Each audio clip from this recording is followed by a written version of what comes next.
नमस्कार दोस्तों, आज हम आपको सुनाने जा रहे हैं महाभारत की एक ऐसी कल्पनात्मक और भावनाओं से भरी कहानी जो शायद आपने पहले कभी नहीं सुनी होगी। यह कहानी उस पल की है जब युद्ध खत्म हो चुका था और दुर्योधन अपने अंतिम क्षणों में था, लेकिन तभी एक ऐसी शक्ति ज्ञात उससे मिलने आती है जिसकी कल्पना भी कोई नहीं कर सकता।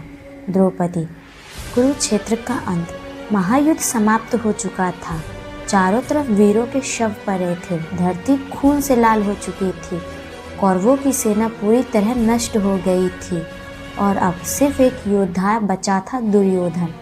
भीम ने गदा युद्ध में दुर्योधन की जांघ तोड़ दी थी। वह जमीन पर पड़ा था, दर्द से कराह रहा था। उसकी सांसें धीमी हो रही थी। जीवन और मृत्यु के बीच झूलता हुआ दुर्योधन अपने अंत के करीब था। अचानक एक आहट। रात का समय, चारों तरफ सन्नाटा पसरा हुआ था। तभी दूर से किसी के कदमों की आहट सुनाई दी। दुर्योधन ने मुश्किल से अपनी आंखें खोली और सामने जो देखा उसे देखकर वह चौंक गया। द्रौपदी, तुम यहाँ? हाँ। सामने खड़ी थी वही द्रौपदी जिसका अपमान उसने भरी सभा में किया था। दुर्योधन का सवाल। दुर्योधन ने टूटी हुई आवाज में कहा, तुम मुझसे मिलने आई हो? मैंने तुम्हारा साथ जो किया उसके बाद भी। द्रौपदी कुछ पल चुप रही। उसकी आंखों में आंसू थे, लेकिन चेहरे पर एक अजीब सी शांति भी थी। द्रौपदी का जवाब। द्रौपदी धीरे से बोली, हाँ, मैं आई हूँ क्योंकि आज तुम्हारा अंत है। मैं बदला लेने नहीं आई। मैं आई हूँ यह देखने की क्या तुम्हें अपने कर्मों का पछतावा है। पछतावे की आग। दुर्योधन की आंखों में आंसू आ गए। उसने कहा, मैंने हमेशा अपने अहंकार को सही समझा। मुझे लगा कि शक्ति ही सब कुछ है, लेकिन आज मैं हार गया।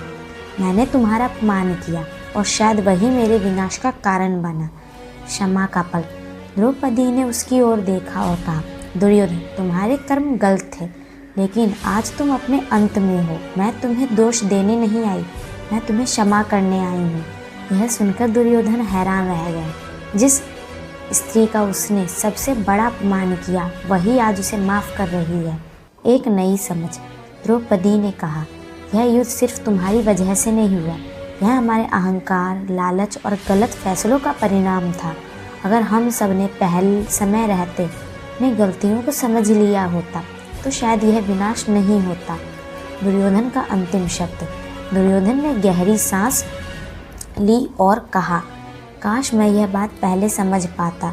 तुम महान हो द्रौपदी, तुमने मुझे माफ़ करके दिल का बोझ हल्का कर दिया। धीरे धीरे दुर्योधन की सांसें थमने लगी। उसकी आंखें बंद हो गई और उसका अंत हो गया। द्रौपदी कुछ देर वहीं खड़ी रही। फिर उसने आसमान की ओर देखा और धीरे से कहा, यह युद्ध हमें बहुत कुछ सिखा गया। दोस्तों, यह कहानी हमें सिखाती है अहंकार और बदले की भावना हमेशा विनाश लाती है और क्षमा में सबसे बड़ी शक्ति होती है। क्या द्रौपदी का दुर्योधन को माफ़ करना सही था? कमेंट में ज़रूर बताइए। ऐसी ही रोचक कहानियों के लिए जुड़े रहिए। धन्यवाद।